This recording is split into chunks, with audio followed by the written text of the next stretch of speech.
Striga domnul Poparadu. Știți care e domnul Poparadu? Cel care are 2-0? Nu, măi, se joacă până la 3.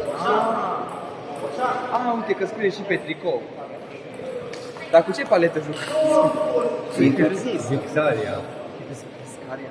Păi nu vezi după mâneză. Păi nu venit aici să arate la filmare. Bine, bă!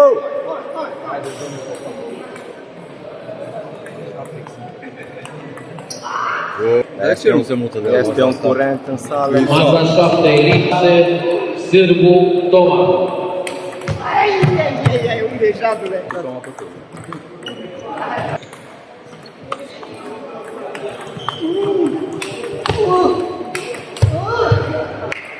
Auzi că-ți face gata.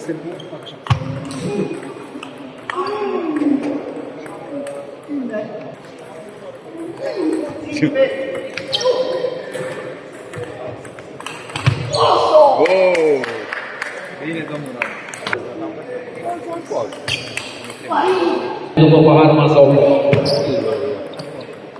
Ah.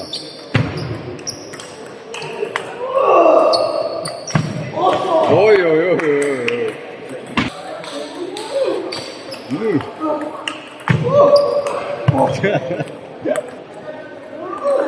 Hai, vezi?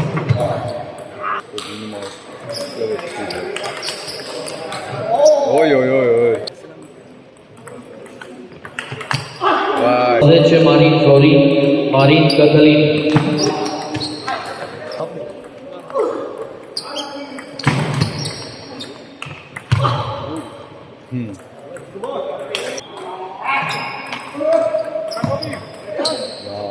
Ali.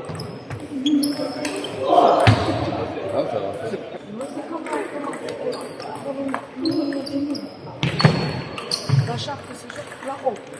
Da, E gata, că nu. Stai mă, că mai este un și de asta. Stai să stăm. Stai să stăm.